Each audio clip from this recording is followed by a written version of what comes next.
Recentemente eu assisti o filme do Spirit, o Corcel Indomável, aquele, né, do cavalo amarelo com as patas pretas. Eu amo esse filme desde criança. Meu irmão mais novo também gosta muito desse filme, mas o meu namorado ele não conhecia. Não sei como. E aí eu botei ele pra assistir esse filme. E aconteceu a mesma coisa, ele também se apaixonou pela história. Revendo o filme depois de muitos anos, desde criança na verdade, eu vi o quanto que esse filme ele continua sendo muito poderoso. Como ele fala sobre algo que muitas vezes a gente acaba esquecendo, que é a nossa própria liberdade. O filme ele é de 2002 e ele já começa colocando a gente dentro daquele cenário que é tipo belíssimo.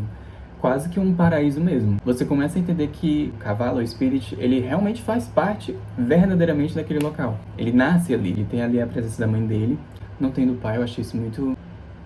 Como é que a Eva fez aquele cavalo sozinho, mas tudo bem. Não importa, porque o que importa é que ele nasce, cresce, fortalece e ele vira o líder daquele bando dos cavalinhos dele. Até que uma noite ele percebe que tem algo diferente, que ele não está acostumado com o que ele conhece no mundo dele, algo distante. Esse desconhecido é o que meio que instiga ele a descobrir o que é. Tanto essa curiosidade quanto esse instinto mesmo de proteção pelo bando. E o desconhecido nessa história é o próprio ser humano. É uma decisão simples, mas que muda completamente a história da vida dele. Quando ele chega lá, ele encontra outros cavalos, mas que estão presos. Um dos cavalos até manda ele fugir, né? Mas ele não dá ouvidos, então ele continua ali. Acaba que ele é capturado pelos humanos. A partir daí, o filme ele começa a mostrar toda a persistência, a determinação e a resiliência mesmo do cavalo em busca de sair dali, de fugir. E eu acho isso muito bonito, como uma narrativa tão simples, que é de um animal em busca da sua liberdade, consegue ser tão poderosa, sabe? E como toda história infantil, na verdade como muitas histórias, existe um antagonista, né? Um vilão. O coronel, ele representa muito claramente essa ideia do progresso a todo custo, da expansão americana e da rivalidade com os povos originários, os Lakota. Dá pra perceber muito forte também esse tom de patriotismo que o filme carrega, desde a presença da águia, né? Que é esse símbolo, esse animal de resiliência, a própria bandeira dos Estados Unidos em algumas cenas e os discursos do coronel. Porém, pra mim, o aspecto mais interessante não tem nada a ver com esse lado político do filme, né? Mas é nessa forma de como o Spirit ele encontra um motivo pra, tipo, seguir em frente e continuar focado no que ele realmente acredita. Mesmo quando tu tá perdido, ele nunca perde de vista o que realmente é importante pra ele. E é um propósito muito simples que é voltar pra casa. Eu penso muito nisso às vezes, porque a sensação de estar perdido, ela nasce da falta de um caminho pra seguir, antes que isso pareça que tá indo pra um caminho de positividade tóxica, ou que você pode, sei lá, manifestar qualquer coisa que você acredita. Eu acho isso muito perigoso, esse tipo de conteúdo. Eu acho muito triste que isso esteja aumentando cada vez mais. Mas eu entendo também porque muitas pessoas estão cansadas, muitas pessoas estão sobrecarregadas. O mundo tá do jeito que tá. Basta olhar ao redor, né? Tipo, não existe ninguém completamente bem o tempo inteiro.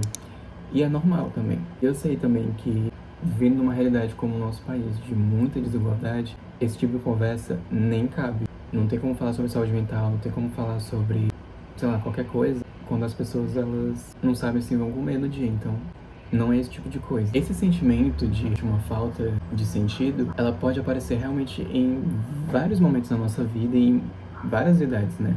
Principalmente quando a gente está diante de algumas decisões que podem mudar a nossa vida. Mudança de carreira, por exemplo, que é o que eu tô vivendo. Mas é por isso que a trajetória do Spirit me chamou muita atenção. Ele não tinha nada calculado, ele não tinha nada planejado. Ele só se apresentou diante do desconhecido e tá tendo que lidar com as consequências dessa decisão dele. E é muito engraçado porque no filme a gente fica, né, tipo assim, ele não deveria ter feito isso, ele não deveria ter ido até lá. Fazendo essa analogia pra gente, é muito engraçado esses momentos que a gente fica também remoendo alguns e se's, né, que existem. E se eu tivesse feito outra coisa, se eu tivesse tomado outra decisão? Até mesmo dentro do filme, a gente percebe, lá pra perto do final, naquela cena do trem, aquilo foi necessário acontecer com ele pra ele entender a dimensão do que estava acontecendo. Porque ele viu que, na verdade, as pessoas, os humanos, eles estavam indo em direção à casa dele. Seria pior, sabe? E muitas das vezes, a gente nunca sabe qual teria sido o outro resultado nas nossas vidas. E que bom que a gente não sabe, né? Tipo assim, poderia ter sido pior, poderia ter sido melhor. Talvez realmente não mudasse nada. Só que se a gente soubesse, eu acho que aí sim, esse sentimento de culpa, esse sentimento de arrependimento que a gente já carrega, a gente já tem esse sentimento de arrependimento com coisas que a gente só imagina, mas que a gente nem sabe se realmente aconteceriam, é muito presente dentro dessa história. E no meio dessa jornada, ele conhece a Chuva, que é uma égua da tribo dos Lakotas. No começo da relação deles existe esse estranhamento, eventualmente vem o afeto e depois o amor. E em um dado momento, ele mesmo fala isso, se sentia com o coração dividido entre voltar para casa, a realidade dele, como também ficar naquela nova realidade que se apresentou para ele, junto desse novo amor que ele desenvolveu. E isso é muito humano, porque é muito do ser humano, ser muito humano, só que é um cavalo, né?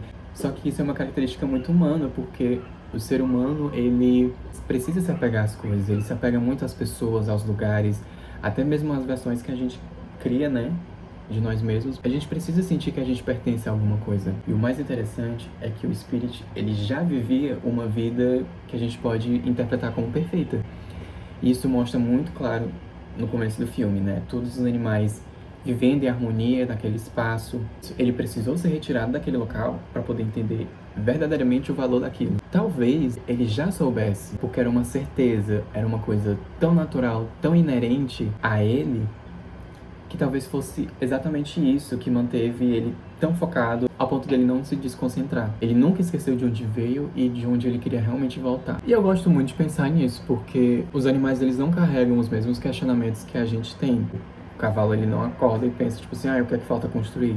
O peixe, ele não acorda e o peixe dorme. O peixe, ele não pensa, tipo, ele não se compara com os outros peixes. O pássaro, ele não passa horas, tipo, refletindo o que é que falta fazer. Qual é o propósito do pássaro, sabe? O peixe nada, o pássaro voa e o cavalo corre. Eles simplesmente existem dentro da realidade, dentro da natureza que eles foram feitos para existir. Já nós, a gente passa boa parte da vida tentando entender o que é que falta, o que é que precisa construir, o que mais precisa conquistar para suprir uma falta que talvez sempre vai existir, porque nós somos humanos. O que o ser humano precisa dessa falta, né? Filósofos já falam sobre isso, até mesmo a espiritualidade, a Bíblia fala sobre isso, de que o humano sempre vai ter uma falta, sempre vai se sentir incompleto. Essa plenitude, esse transbordar, é uma busca inerente do ser humano e que é constante, ela não é alcançada em um dia e pronto, acabou, tipo... Nirvana acendeu. Não. Isso é uma coisa diária, uma construção diária, todo dia, fazendo ali um dia de cada vez. Eu não acho que a vida seja entender qual é o meu propósito. Tipo, eu acho que o nosso propósito, ele muda o tempo todo, porque a gente muda o tempo todo. As coisas deixam ou começam a fazer sentido pra gente em diferentes momentos. Talvez a vida seja justamente essa sequência de vários caminhos que a gente escolhe percorrer. O nosso maior desafio talvez não seja nem encontrar o nosso propósito, mas estar aberto e aprender a lidar com as mudanças que elas são inerentes à nossa vida, né? Eu sei, é muito fácil falar, eu só tenho 24 anos. Mas é muito difícil também falar e escutar. E voltando, eu sei que existem muitas realidades no Brasil e que essa conversa nem sempre cabe para todo mundo. Meu objetivo é apenas compartilhar uma interpretação que eu tive desse filme e que eu também estou tentando aplicar na minha vida, diante da minha realidade. Né, esse filme, ele despertou reflexões em mim muito interessantes sobre esse assunto de propósito, resiliência, esse momento de realmente me sentir perdido, porque é um momento de incerteza, de insegurança, né? A gente está muito vulnerável, então a gente se cercar de conteúdos que possam nos enriquecer de uma forma boa, eu acho interessante compartilhar. Talvez seja por isso que o filme do Spirit, ele seja tão especial pra mim ainda. No fim das contas, ele não fala sobre liberdade, né? Ele fala sobre ser verdadeiro com quem você é, não esquecer de onde você veio, não esquecer pra onde você quer ir, entender o que realmente é importante pra você, pra continuar seguindo em frente, pra continuar encontrando algum sentido. E esse sentido vai mudar. Todas as coisas na nossa vida vão mudar e a gente precisa estar aberto a isso, né? Mesmo quando ainda não existe um caminho exato para seguir em frente, só que ele aparece. Então é isso, eu espero que você tenha gostado dessas reflexões. É um vídeo meio que sem rumo, mas que eu tava querendo muito fazer. Eu espero mesmo que você tenha gostado, que você assista o filme do Spirit e conte aqui o que você achou. E me recomende outro filme para eu poder trazer algumas interpretações e reflexões para vocês. É isso. Deixa seu like e se inscreve no canal.